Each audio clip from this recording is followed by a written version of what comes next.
திரு சுவாமிநாதன், நீங்கள் இதை எப்படி பார்க்குறீங்க? இப்போ எம்ஆர் விஜயபாஸ்கர், விஜயபாஸ்கர் கடைசியாக ரிசைன் பண்ணதை நம்ம செய்தியை பார்த்தா, அடுத்து எம்ஆர் விஜயபாஸ்கர் ரிசைன் பண்ணியிருக்காரு. அடுத்த கட்டமாக தாவேக்காவுக்கு நகர்வார் அப்படின்றத எல்லாருடைய எதிர்பார்ப்பும். தொடர்ச்சியாக 6 உறுப்பினர்கள் அதிமுகவிலிருந்து பதவி விலகி இருக்காங்க அப்படின்னா இதை எப்படி புரிஞ்சுக்கிறது? இல்ல, கிட்டத்தட்ட தமிழக வெற்றி கழகத்துக்கு நீங்க தலகர்த்தர்கள் தேவை. அடுத்து வரக்கூடிய இடைத்தேர்தல், உள்ளாட்சி தேர்தல் போன்றவற்றை எதிர்கொள்வதற்கும் நீங்க ஒரு கட்சியில மக்கள் பெரும்பகுதியாக வாக்களிச்சுட்டாங்க, 35% ஓட்டு எடுத்துட்டாங்க. பட் பல தொகுதிகளில் வேட்பாளர் யாருன்னு மக்களுக்கு தெரியாது. Booth committee, ground level politics, இது எதுவுமே இல்லாம கிடைத்த வெற்றி. அப்ப இந்த வெற்றியை தக்க வைக்கணும், இது தொடர்ந்து அந்த வெற்றி இருக்கணும்னா கிட்டத்தட்ட அதுல 2 வியூகங்கள் வைக்கிறாங்க தாவேகா. ஒன்று அதிமுகவை கரைப்பது. அதிமுகவை கரைச்சா என்ன லாபம்? கிட்டத்தட்ட களம் 3 முனை போட்டியாக இருந்தது. அதனாலதான் விஜய்க்கு பெரும்பான்மை கிடைக்கல முதல்வர் அவர்களுக்கு.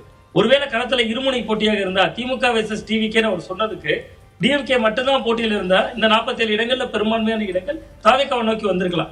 ஏன்னா அவர்களும் திமுக எதிர்ப்புல உள்ளவங்க. அப்ப இயல்பாகவே ஏடிஎம்கே கரைக்கணுங்கிற எண்ணம் தாவேகாவோட அடிமனதில் இருக்கு. இன்னொன்று, சேலம் மாவட்டத்துல எடப்பாடி தொகுதியில தாவேகாவினுடைய வேட்பாளர் மாயமானது. அப்ப அதுல இருந்தே தொடங்குது அந்த பகை. அப்ப தேர்தலுக்கு பிறகு அதிமுகவை இல்லாமல் ஆக்குவது. 2வது மிக முக்கியமா விஜயபாஸ்கர் அவர்கள் யாரெல்லாம் போகணும்னு நினைக்கிறாங்களோ அவங்களெல்லாம் தாவேகா கூப்பிடல. யார் தங்களுக்கு தேவைன்னு நினைக்கிறாங்களோ அவர்களை மட்டும்தான் எடுத்துக்கொள்றாங்க.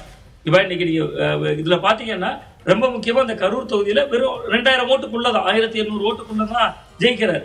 கிட்டத்தட்ட விஜயபாஸ்கர் அவர்கள் ஜெயிக்கிறார். அப்ப அவரை வைத்து என்ன காய் நகர்த்தல் என்பது தாவேகாவுடைய நிலையா இருந்தாலும் இதுல யார் பெரிய இழப்பை சம்பாதிச்சிருக்காங்கன்னா அதிமுக, ரொம்ப குறிப்பா எடப்பாடி பழனிசாமி அவர்கள். இவ்வளவு பெரிய விஜயாலையும் மீறி, செந்தில் பாலாஜியோட அந்த இருக்கையெல்லாம் மீறி அந்த பகுதிகளில் விஜயபாஸ்கர் ஜெயிச்சிருக்காரு. 4 தொகுதி, அது ஒன்னே தான் அதிமுக வெற்றி. அது விஜயபாஸ்கர். 2 தொகுதி திராவிட முன்னேற்ற கழகம், 1 தொகுதி தனி தொகுதியில தமிழக வெற்றி கழகம் ஜெயிச்சிருந்துச்சு. அப்ப இந்த 1 தொகுதி தான் வெற்றி. அதை தாண்டி அவர்கள் ஒரு சிக்கல் ஏற்படுகிற பொழுது மாவட்ட பொறுப்பாளரை போட்டிருக்கலாம். நேரடியாக அவருடைய மாவட்ட செயலாளரை பறித்து விட்டு கமலக்கண்ணன் ஒருவரை மாவட்ட செயலாளராக போடுறாங்க. அவருக்கு இவருக்குமே முதல்ல பிடிக்காது, அவருக்கு விஜயபாஸ்கர் அவர்களுக்குமே பிடிக்காது. இன்று கூட அவர் பட்டாசு வெடிச்சு கொண்டாடி இருக்காரு. இவர் ராஜினாமாவை கமலக்கண்ணன் தலைமையிலான டீம் இன்னைக்கு பட்டாசு எல்லாம் வெடிச்சிருக்காங்க, ஸ்வீட் கொடுத்திருக்காங்க அந்த ஏரியால. அப்ப இதையெல்லாம் விட முக்கியமா அவர் திரும்பி வந்து விட்டார். அந்த மாவட்ட செயலாளரே அது கொடுத்துருக்கலாம். கொள்கை பரப்பு இணை செயலாளரோ துணை செயலாளரோ போடுறாங்க. அது நடிகை கௌதமி அவர்கள் இருந்த பொறுப்பு. அதே போன்று நாஞ்சில் சம்பத் அவர்கள் கடந்த காலத்துல ஜெயலலிதாவுடைய காலத்தில் இருந்த பொறுப்பு. கட்சியின் அதிகாரமிக்க பொறுப்புகள் இல்ல. அப்ப அதிமுகவிலும் தனக்கான ஒரு இருப்பிடம் இல்லை, மரியாதை இல்லை என்கிற ஒரு சூழல் ஏற்படுது. தாவேகாவுக்கும் இவர் தேவைப்படுகிறார். கிட்டத்தட்ட அந்த மாவட்டங்கள்ல, அந்த பகுதிகளில் அடுத்தடுத்த விஷயங்களுக்கு ஒரு தலகர்த்தர்கள் தேவை. அந்த தலகர்த்தர்கள் அனுபவசாலிகளாக இருக்கணும்னு நினைக்கிறாங்க. அப்படியான நபர்களை தாவேகா எடுத்துக்கிறாங்க. அந்த வகையில விஜயபாஸ்கரை அவர்கள் பயன்படுத்த வேண்டும் என்பதற்காக தான் எடுத்திருக்காங்க. இது உள்ளபடியே அதிமுகவுக்கு இழப்பு. அதை விட முக்கியமான ஒரு இழப்பு தாவேகாவுக்கு. அது என்ன இழப்புனா, நீங்க எல்லா மாவட்டங்களையும் இப்படி தலகர்த்தர்களை எடுத்துட்டா கிரவுண்ட்ல ஏற்கனவே தாவேகாவுக்கு வேலை செஞ்சவங்க ஒரு அணியாவும் புதிதாக வந்தவர்கள் ஒரு அணியாவும் மாறிடுவாங்க.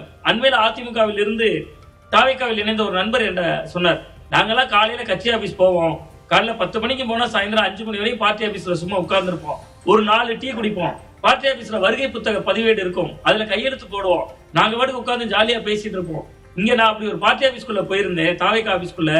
நேத்தோட அதிமுக இருந்தாரு, இவர் ஏன் டெய்லி நம்ம ஆபீஸ்ல உட்கார்றாரு, என் கண்ணு முன்னாடியே பேசுறாங்கன்னு. அப்ப அந்த கிரவுண்ட்ல ஜெல்லாகிறதுங்கிறது பெரிய சவாலா மாறிடும்.